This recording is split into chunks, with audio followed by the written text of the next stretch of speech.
Hi, I'm Kristen and this is Scrap Fabric Love, and today I'm answering questions that have been sent up into me from folk who saw a video I did a couple weeks ago about the join and flip Quilt-As-You-Go method. So if you haven't seen that, I will link to it above and in the description, everywhere like that.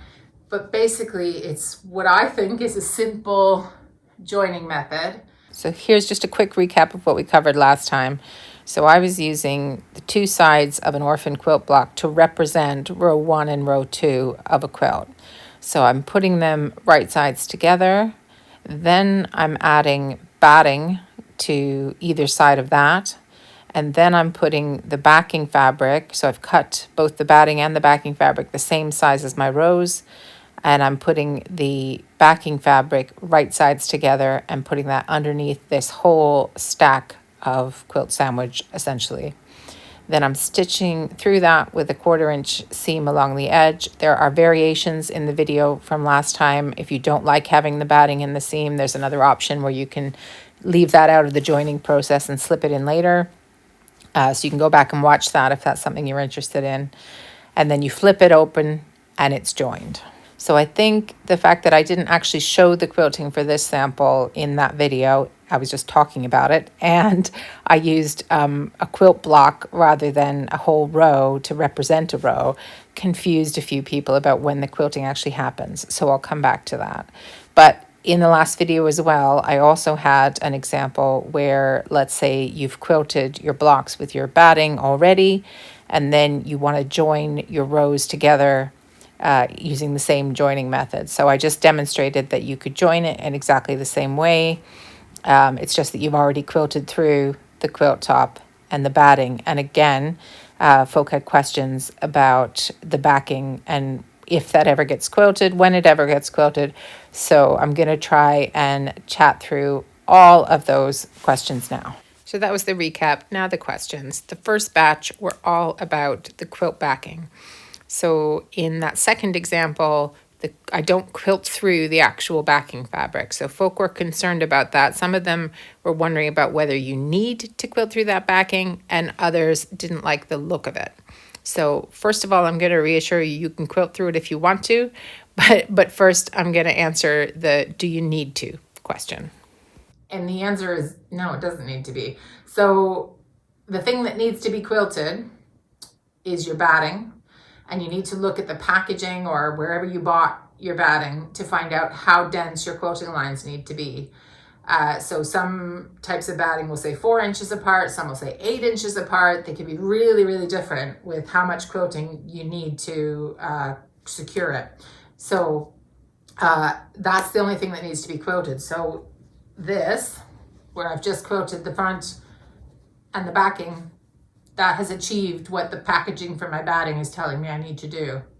This is just to hide the raw edges, the raw seams. So if you think about, for example, like a duvet cover, it might have some quilting lines in it to secure it together, but it's not usually densely quilted. And that'll be because the stuffing on the inside doesn't need to be secured as much. Do you know what I mean? So we've done what we needed to do with the batting, and this is just the disguise. It's just hiding how we did it, how we joined the blocks. Everything else is just giving us our clean back, I guess. So but you don't have to leave it unquilted if you don't want to, right? Right, so this was the sample from last time, and I should have just quilted it on camera, but anyways, I didn't do that. So this is the join in the middle. And there was somebody, I'm just going to answer this right now just because we're here. There was somebody asking me why had I joined half a block to half a block, and couldn't I have put the whole block together and added it to something else? And yes, I could, absolutely. The only reason I did half a block to half a block is because I had it lying around and I wanted to use something as a representation of a row 1 and a row 2.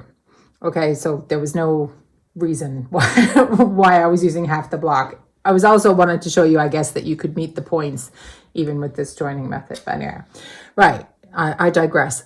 So when I was trying to simply show you the joining method with that example last time, so that's why I didn't have row 1 quilted.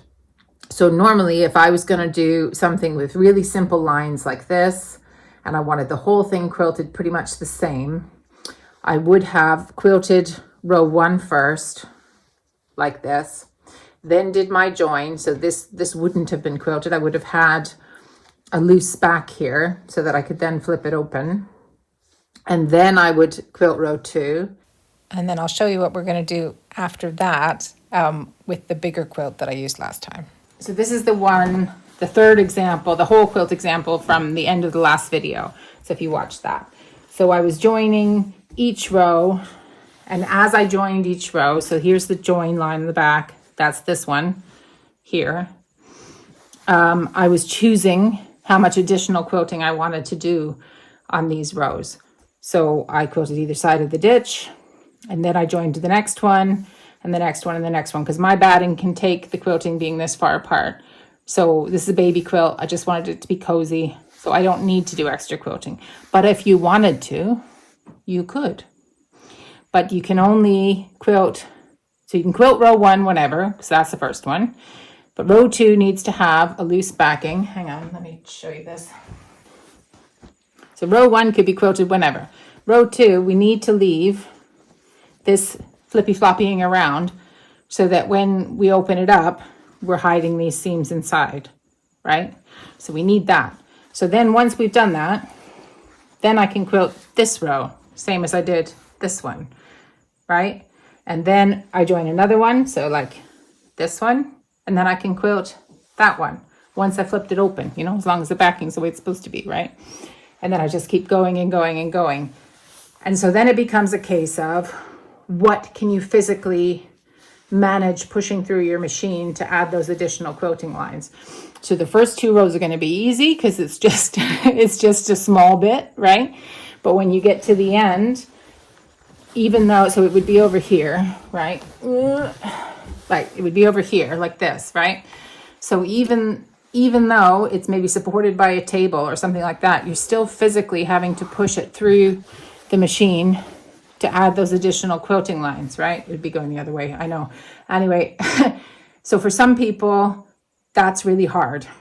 So they wouldn't be able to manage that. So I was trying to show that you could just do the minimal quilting and you could get your backing attached and you wouldn't have to do any hand sewing, because maybe you've got the arthritis or something and you can't sit there hand sewing. That's kind of why I've got this option with the unquilted back. I also don't hate how it looks. I get that some of you do, that's fine, but I kind of like the coziness of it and the squishiness of it. I don't mind that. Okay, so while I'm here with the backing like this, I want to answer a few other questions that folk had about the backing. So one of them was, does it have to be strips of different fabric? Could it not be strips of the same fabric? No, it doesn't have to be. I was doing this to make it kind of reversible, I guess, and give a point of interest for the baby who's going to get it. And also, because I think it's a plus point that I don't have to have a great big piece of all the same fabric. I can use different strips of leftovers and whatever. But if you want to totally hide that you've done it Quilt-As-You-Go, which I totally understand, then just use the same fabric all the way through and no one's probably going to notice, right? So that's one.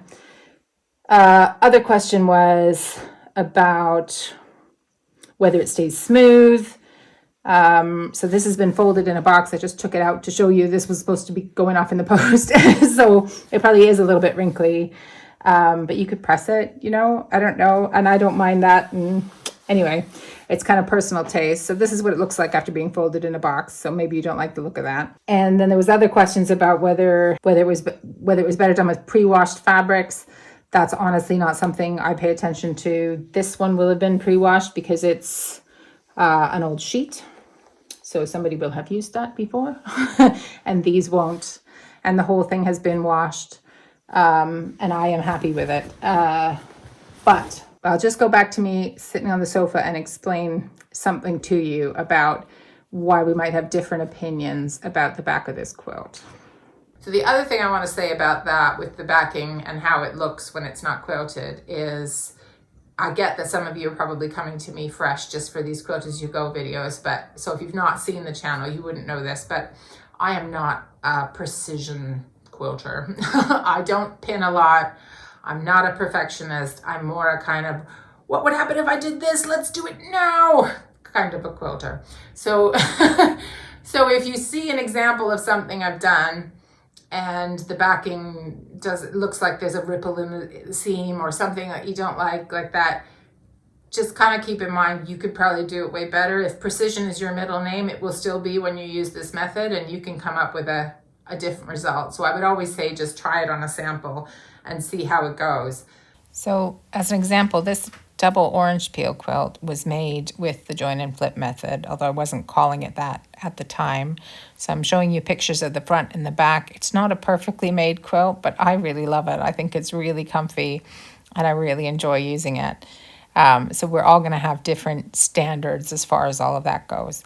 I also want to point folk to this quilt who were looking to see entire rows sewn together or who wanted to see pre-quilted blocks. In this case, it was actually pre-quilted sections of rows. But anyways, I would point you to the video about this because there's a whole construction video about this quilt, and it probably would answer a lot of those questions. And if you're wanting to see a whole quilt example of one where the quilting does go all the way through the backing, this quilt, which is not a row quilt, it's more of a log cabin construction. I quilted, all those wavy lines go through to the back, and there's a video about that one too.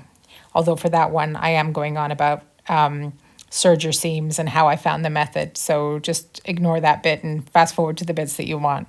So then I had a question from Janelle who said, is Quilt-As-You-Go faster to do than traditional quilting, or is it just an alternative to buying a long arm? So I think it's going to depend who you are and what you, so I don't know if it's faster, but what it is helping with is folk who physically can't make as big a quilt on their domestic, because if you're making it traditionally, which I guess means like you've sewed all your rows together into your quilt top, then you've got a piece of batting, then you've got your full backing, you've basted all those layers together, and now you're going to try and quilt the whole thing. I guess that's what she means by traditional, although it might be in hand sewing, so I'm not sure. But let's assume you mean on a machine. That can be really one, physically taxing. Like if you tried to do it, your shoulders get all, right? And it's hard, especially if the quilt is huge, right?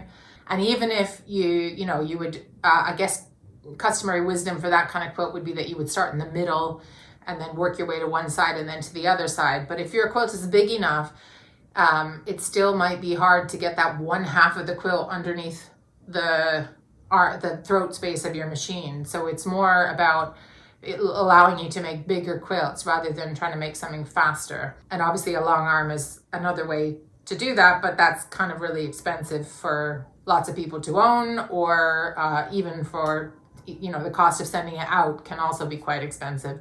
So it's not so much, I don't think, about speed as about kind of what are your limitations physically, financially, and what size of quilt do you want to make. So if you only want to make a smaller quilt or a baby quilt, you probably don't need to bother with any of the joining because you probably could quilt that all in one piece. But if you want to make something bigger and you've got these limitations, it's just a way to get around that. It's just kind of a hack, I guess. Okay, so then I've got a group of other questions. One is from Victoria and two are from Amrita, I think. I'm not sure if I'm saying your name right, but anyway, one of them was about, sorry, I'm looking at the questions on the screen. Do you use a certain size needle and stitch length with the walking foot? Again, no. so I would probably use, I think I generally buy either universal needles or quilting top stitching needles, and whatever's in the machine when I want to do something is the one I'm using until something happens, and then I'll change it. Like it breaks, or if the thread keeps breaking, then I'll change my needle. I probably don't change it as often as I should. And I don't generally change it for different use cases. I get that I probably would get a better result, but I find all that stuff really boring. So sorry. Again, I'm not trying to be flippant. If you came to my channel because you saw the Quilt-As-You-Go thing and you're expecting me to be someone who knows the ins and outs of all sorts of needles and threads and details and things like that, sorry. That's not really what I can do. So what I do is give folk new ideas to play with, try, and make their own. So You might be better off asking at a quilt shop or a sewing machine shop about what size of needle you should be using. I mean, I would guess a quilting needle. That would be my go-to, I guess, but I wouldn't necessarily check that that was in what was in my machine unless I came up with some sort of a problem. So sorry. And again, and along a similar line, Rita was asking me, what kind of thread do you use? What's more durable? So for piecing, I do generally use Aurifil just because I've gotten into the habit, and I guess I've bought the marketing hype, right? And then for quilting, I tend to use, but not always, or Isacord. Again, I think it was recommended by someone, and then I got a great big secondhand haul of it one time on eBay, which is how I buy a lot of things, and I liked it, looked nice, so that's generally what I use. But I can't say that I've tested a million other alternatives. So I would say maybe ask around if you're in a quilt guild, or just experiment and see what you like the best. So I'm sorry, I can't be more helpful with that one. So the other question Rita asked was about stitch length. So when I'm joining the sections, so doing the bit where I'm joining all of those layers of batting and backing and quilt top all together, I'm using a 2.5 inch stitch length, just like my general piecing stitch length, whatever machine is kind of set on when you turn it on, that one. And for any quilting lines that I'm doing after that, so if I'm quilting a whole row or I'm stitching beside the ditch or whatever, I would put the stitch length up to 3 usually, or 3.5 if I feel like it, but usually 3. So, but just I would do a little practice sample and see what you like the look of. That would be my answer to that one. The other one that Amrita was asking was about, is it better to use with the fabric cuts for the backing strips or lengthwise cuts? So I think she's concerned about whether the backing is going to stretch and things like that. Again, it's not something I pay attention to, and I do understand that I might be causing issues for myself, or someone else will look at my quilt and say, that looks a bit funny, I bet she did this instead of this.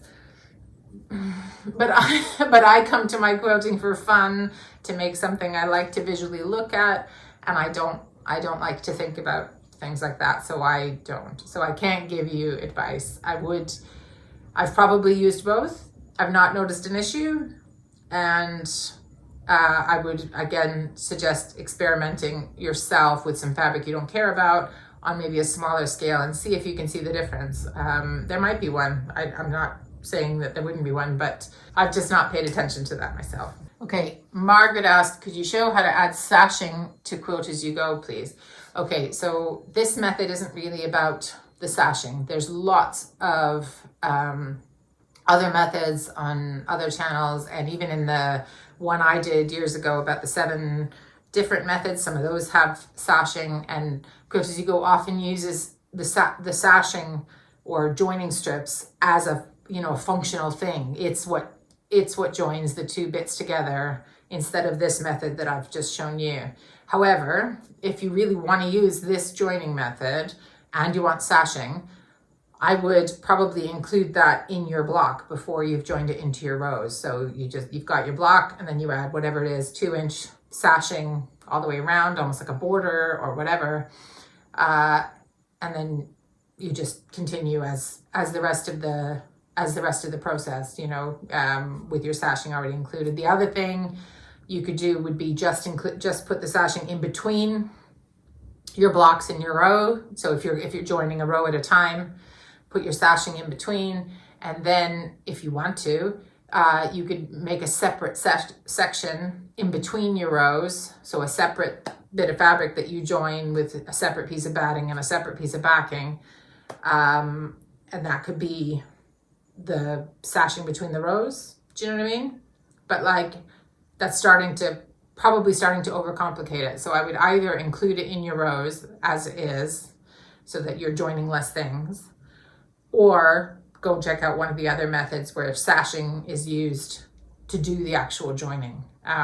So if the only versions of that you've seen are the hand sewing ones, do check out my older video and just skip ahead to the ones with the joining strips, because I do have ways you can do it without hand sewing. So if that's helpful, do go check that out. Okay, Robin asked, with the big sandwich, how do you know the front block is lined up well? So I use these clips, these ones. I use these clips kind of wherever my blocks are supposed to nest. I would put clips on that, and then I go slowly as I sew just to make sure everything's lined up in terms of the batting and the backing and the whole sandwich that I'm doing. So kind of whatever your usual method would be when you're sewing together rows. So if you pin or you clip or whatever, I would do the same thing, and then and you can clip and pin through all the layers. I don't, but you could, and just stop and look all the time. It's just that. Yeah, so it's just the same as if you were doing rows. Okay, Miss Evangeline asked if I could demonstrate a quilt block that's already been sewn into the batting and then adding the backing. And she wasn't sure if the sandwich would all be in the same order. So that is in the last video, but yes, it is in the same order. So the sandwich goes like this, right? So if I hadn't quilt through the batting, all the layers would be in the same place. So I would have pretty sides together, batting on either side of the pretty sides, like that. And then I would have the two quilt backing pieces right sides to each other. And that would be on the bottom of my little sandwich. And then I join along here, and then I can flip it open. So it's exactly the same as if you hadn't already quilted through. I hope that makes sense. But again, if you want to see that for a whole quilt, the double orange peel quilt, I used exactly that method. So I had already quilted my blocks, and then I joined the backing in sections and I think I did a little stitch in the ditch either side as well.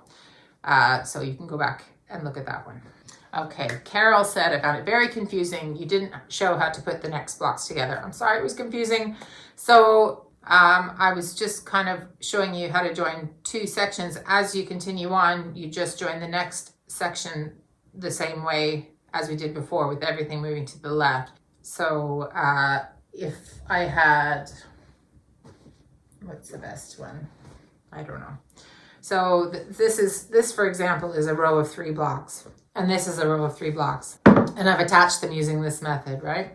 So if I had another row of 3 blocks, I would just join them to either side. I could decide which side, using exactly the same method. So you would almost pretend this bit, let's say this was row 1, this is row 2, and I'm going to add row 3. I would put the pretty side, right sides together with this, because this is the pretty side, and the backing on top of that, and then the new piece of backing fabric would need to go here, right sides together. I would join, and then I would flip it open, and I would have a 3rd row here. So it should be just repeating the same thing over and over and over again. I do also have written tutorials about this method, so if it's just not the way I'm explaining it with words is just not working, there's a link for that in the description if anybody wants to have a look at that. I hope that makes more sense. Rosanna asked if I have both the top and the backing quilted into blocks, do you have a method to join those without sashing? So this method might not be the one if you've already got your backing included, unless you're open to including a second backing kind of. So if you want to use the join and flip and do it that way, you would need another backing, because you need something loose to flip open and cover the raw, or flip open, flip closed, I don't know, flip to cover these raw edges, right? So you need something loose. If you don't want to include a second backing, there's something called, I think it's called the cover strip method. Usually that goes on the back. I think it can also go on the front. On the front, it would look like sashing though, and you're asking, is there a way to not use sashing? So you can use these cover strips on the back. I think generally they're hand sewn, but I'm pretty sure that I included a version of that in my 7 methods of Quilt-As-You-Go no hand sewing video. So if you go and have a look at that one, I'll put the link up here in the description. And if you look at the timestamps, you should be able to find the one. I think it's something like cover strip. It would be the name of it. And that might be something you can use depending on what your blocks are like and the quilting that you're aiming for. So that would be my best bet on that. So I also had a question. I can't remember who it was from. Really sorry. From someone who was asking, since I do have a long arm, I'm pointing at it, it's over there. Since I have a long arm, why am I doing Quilt-As-You-Go at all? Right. So there's a couple of reasons. First of all, there's a trade-off with everything, okay? Long arms are great.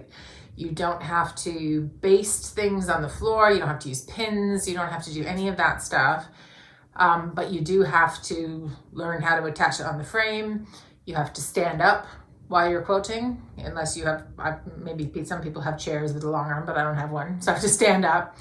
And you are limited in the kind of things you can do in the throat, the area you've got. So mine is a moxie, so it's 15 inches in one pass of quilting, right? So there's certain things I can do in certain directions and some things I can't.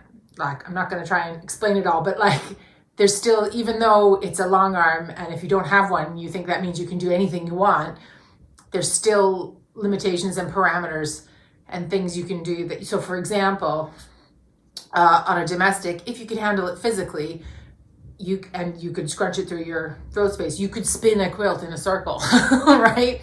Because it's free, the quote is free. On a long arm, it's not. Yes, you can turn the machine in a circle, but only so big as your throat space. Do you know what I mean? Like, I'm not saying that's what I'm trying to do, but I'm just saying is sometimes there's things you want to do in the long arm, sometimes there's things you want to do on a domestic. Nothing solves all the problems for everything. Also, often, for me, the quilts that I'm making, Quilt-As-You-Go, have denim in them. And the denim I wear, and the denim that my husband wears, that he gets all sorts of holes in, that, that he ends up giving me to turn into quilts, has stretch in it. And I have tried quilting stretch denim on the long arms. Sometimes I've been successful, sometimes I haven't, but it's not foolproof. The best way I've found to quilt stretch denim for me is to secure it to something like batting, which is why I like to quilt my individual quilt blocks one at a time. And that's why I use the version that I do of this method, so that I can make my pretty denim and fabric scraps blocks that I like so much without having to worry about the whole quilt top stretching. If there's any stretch, it's inside the one block, but it's all been stitched down and secured. So then when I attach it to the next one, the whole thing is not going to go skew-if, you know what I mean? So that's why. Also, sometimes, honestly, I'm lazy and I like to sit down and quilt my blocks with my podcast on and not be standing up. Which is lame, but anyway, so I know the grass is always greener, and if you don't have a long arm, you think if you had a long arm, that's all you would ever use. And maybe that's true for lots of people, but for me, I like to have variety. Variety is the spice of life. So, so I use different things when I'm in different moods and for different quilts and for different goals, right? So that's why. I also got this question about why someone might sometimes want to quilt one block at a time. So that could be because you want to do a certain kind of free motion, and that's the biggest size that you feel comfortable quilting. It could be like me, where I want to have the quilting lines going kind of off in a funny direction for each block, so that it kind of confuses you about how did that quilting line go that way when, anyway, I just like the look of that. So that's like my denim and scraps quilt. That one was made with a different Quilt-As-You-Go method for the backing, because I didn't know about this method yet, but if I had, I would have used this instead. So that one, again, I quilted the blocks individually, then joined them all. That time I joined them into an entire quilt top. And then in order to attach the backing, which is another common Quilt-As-You-Go method, and I've called it like the false back method, I did have to carry the weight of the whole quilt to stitch in the ditch and attach that backing, okay? And that is a fairly common method that lots of folk use for Quilt-As-You-Go, but it's not, and it does solve the problem if you want to do different kinds of quilting on your blocks, but it doesn't solve the problem of the physicality of holding the whole quilt, whereas this can, if you do it in the order where you can just push everything off to the left.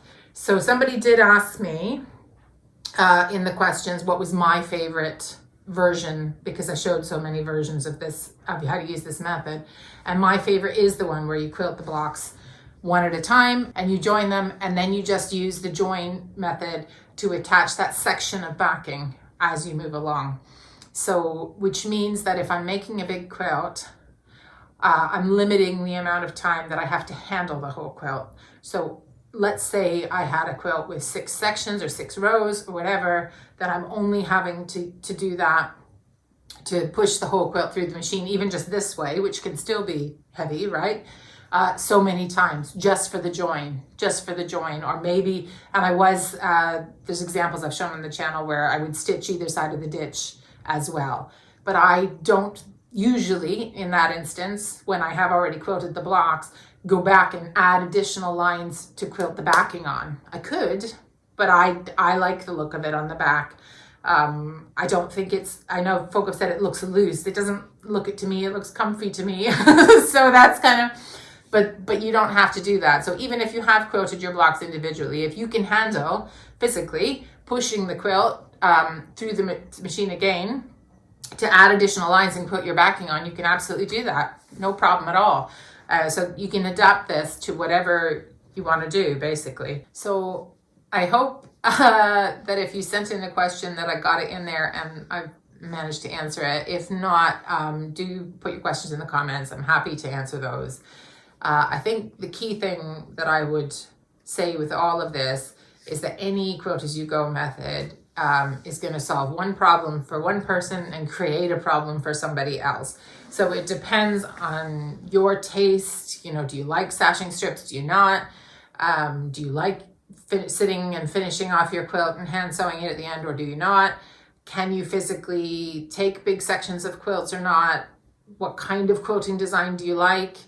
And it's all those little choices that are gonna result in how you're gonna use this method, if you're gonna use it. And it might not be for you. I'm just putting it out there because I was so excited about it. It solved some problems for me. So I hope that's made it clear. I hope you'll try it for yourself.